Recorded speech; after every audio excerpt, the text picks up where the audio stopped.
Cycling has the Tour de France, skateboarding has the 900, and binge drinking has the Otley Run. Every discipline has its ultimate challenge.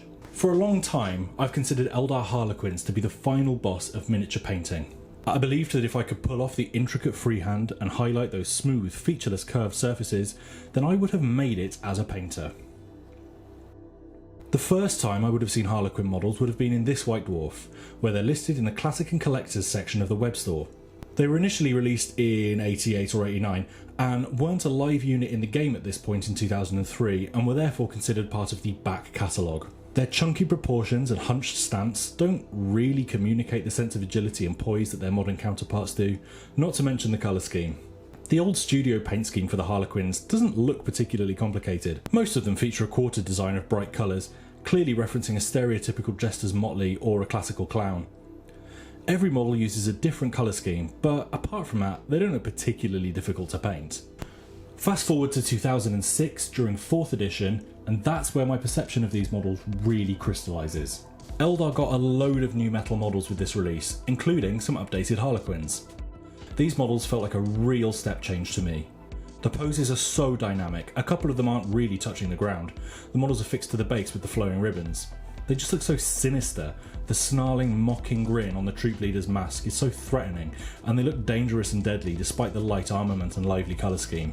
And speaking of the paint job, it should now be apparent why 15-year-old me held these models in such lofty regard. We've now moved away from the quarters of block colour and into this intricate diamond freehand. This pattern is now referencing a Harlequin character from the Commedia dell'arte, who would be recognisable by a similar repeating pattern.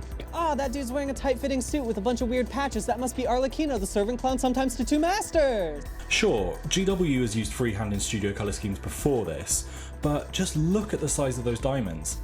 They must be pushing the limit of how small you can paint detail and it still be clearly visible to the naked eye. They are truly tiny. It's also worth remembering that these models are from 6 editions ago and were cast in white metal, so they were probably even smaller than the modern ones. I looked at these models and this paint job and immediately knew I would never be on that level. It's actually quite demotivating to look at these even now.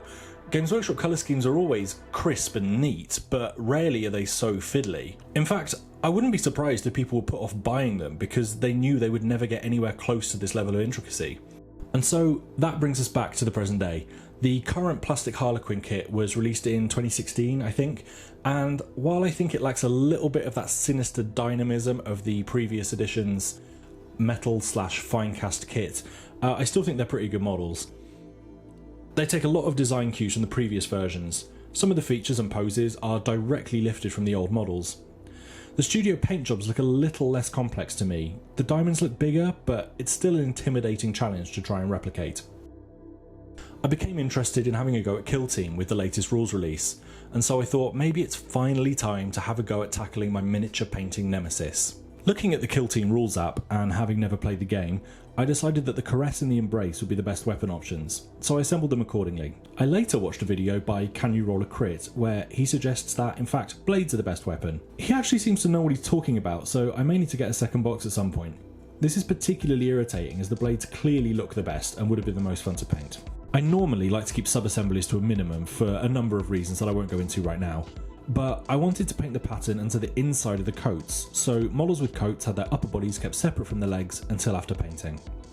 Since I'm intending to use these for a kill team and not a full army, I thought I'd better put a bit of effort into the bases. I cut shapes from plasticard larger than the bases and whittled them down to give an irregular edge. I wanted this to give the appearance of an old abandoned temple made from wraithbone, so I gouged at the edges at an angle to give this chipped, scalloped effect, similar to napped flint or something like that.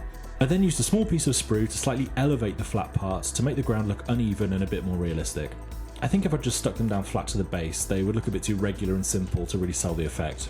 I then filled some of the gaps with Sterling Mud texture paint and attached everyone to corks ready for priming. Once primed in black, I tried to pick out the values with a white ink using the airbrush. The main reason for this is that I wanted to use a lot of bright, vibrant colours and needed a light coloured base to work from. I avoid using pale primers as I find they often go on too thick and you find yourself having to cover up a load of shaded areas that would otherwise just be black if you'd used a black primer. I'm going to mostly paint these guys one at a time rather than batch painted, so I can try a few different methods for getting that diamond pattern. For the first guy, I started by painting parallel diagonal lines down the leg. One thing you'll notice I continually struggle with this video is maintaining the pattern as it curves around the model. This one wasn't too bad because the limbs I'd chosen to do the pattern on are outstretched. I don't remember if this was a conscious choice, but it certainly gave me a false confidence that was tested with subsequent models that have bent elbows and knees. A good tip for getting started with the pattern is to pick the largest, flattest part of the surface and paint a few short lines, making sure you keep the spaces between them equal. You can then continue the pattern from here and extend the lines around the contours of the model. Setting off in this way will help maintain the pattern as you get into the more fiddly bits, but it also means that the part of the model that will probably be the most visible will have the most consistent, even pattern. I had the studio colour scheme in mind for this first one, so I coloured the alternating diamonds with a red and a blue. Once I'd added the colour, I redefined the black lines to tidy up the pattern, and any parts where I'd gone outside the lines. After that, I mixed up lighter versions of the base colours and highlighted each diamond. I then went ahead and finished the rest of the model. I won't go into too much detail, but again I took cues from the studio scheme and went with mainly black and blue-grey highlights for the bulk of the model, with some details in yellow and magenta, blue and purple for the spot colours. I wanted to try something different for the diamonds on the next model. I wasn't unhappy with my first attempt, but I thought the diamonds could be a bit more regular in size, as well as a bit more elongated and diamondy. I also wanted to speed up the process. In my research on painting Eldar Harlequins, I found a video from Wargaming Zone where he uses mosquito mesh pulled into diamond shapes and an airbrush to make the pattern. This method offers several advantages. Obviously it's quicker and easier than freehanding with a brush, but also in theory it should be easier to keep that pattern regular as you can curve the mesh around the contours of the model. Wargaming Zone makes it look really easy, and his looked great, but when I tried it, I found it hard to keep the mesh in the shape I wanted, so the diamonds ended up more like squares. They're very regularly sized squares though. Also, it was difficult to get the mesh into the crook of the model's elbow, and difficult to get the airbrush into the area between the legs. I went for pink and pale green on this one and opted not to highlight. It's difficult to know how to highlight a pattern like this. It doesn't really make sense to highlight each diamond. The studio paint job has each one highlighted, but Heavy Metal have a strange relationship with light at the best of times. It does look good, but if you don't get it right, it can look a little busy and highlight the mistakes more than sell the pattern. Ideally, we would highlight the entire volume, but this can be quite tricky because you're highlighting with one colour over a base of several different colours. This is how the alternative colour scheme on the box is painted. There are thin white lines picking out some choice contours on the model. It actually looks great. Keeping a really sharp line really makes it look like a shiny, glossy material. I'm not brave enough to attempt this, however, so I left this one be. This next one is the worst one of the lot. I resolved to go back to freehanding the diamonds to try and get them smaller and neater, but somehow just completely messed it up. The lines just aren't parallel enough, resulting in these sort of oblong rectangle shapes. Weirdly, when I came to add in the colour, I found I couldn't follow the pattern. I have no idea how this happened, but even on the inside of the coat, which is pretty close to just being a flat open surface, I still had to put some colours next to each other. Luckily, the worst parts on this model are hidden by the legs. Again, I decided not to highlight. Part of the reason for this is that I used Troll Slayer Orange and Pink Horror. While I love the colours of these paints, they've got this weird plasticky texture that makes them quite hard to layer paint over. It's a very weak excuse for not doing it, but to be honest, I just wanted to get this one over with and move on. I decided to go back to basics and focus on just nailing the diamonds. I was determined to get neat, even diamonds, even if it meant doing them larger than I would like. I was sure to select the areas that I thought would be easiest. Nice flat parts of the model that are visible front and centre. I am largely happy with how the model turned out, with a bit of a hiccup in the elbow. Although choosing to do them the same colours as the accents on the model was a bit silly. Right, this is it. One last chance to get this right. For the fifth and final test model, I had something a little bit different that I wanted to try. I started off as usual, by freehanding the familiar parallel lines to get a template for the diamonds. For the ones on the leg, I really exaggerated the length, making them extra long and pointy. This makes the leg look extra elongated and poised, as well as helping emphasise the pattern. They are a little larger than I would have liked to do them, but I feel it's a small sacrifice for neatness. Once I'd filled the diamonds with a pale blue and a pinkish red, I applied violet ink from below using the airbrush as a shade colour. This added a rich saturation to the colours that I really like. It also helps tie the red and blue together a little by moving them closer to purple. I then used a lighter shade of red and blue for a highlight. This is easily my favourite iteration of the colour scheme so far. I just think the violet really helps the colours to pop and just makes everything look more cohesive and natural. I batch painted the details on the remaining 4 models and finished the bases in this sandy bone colour. So that's it.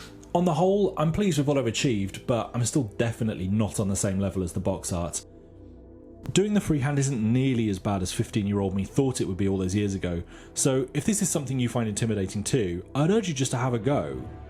But what's that music? And why is there still so long left on the video? That's right, Harlequins come in boxes of 6, and now I've got to put everything I've learned into practice on the squad leader until I can finally say that I've tackled miniature painting's final boss.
He's okay, but practice makes perfect.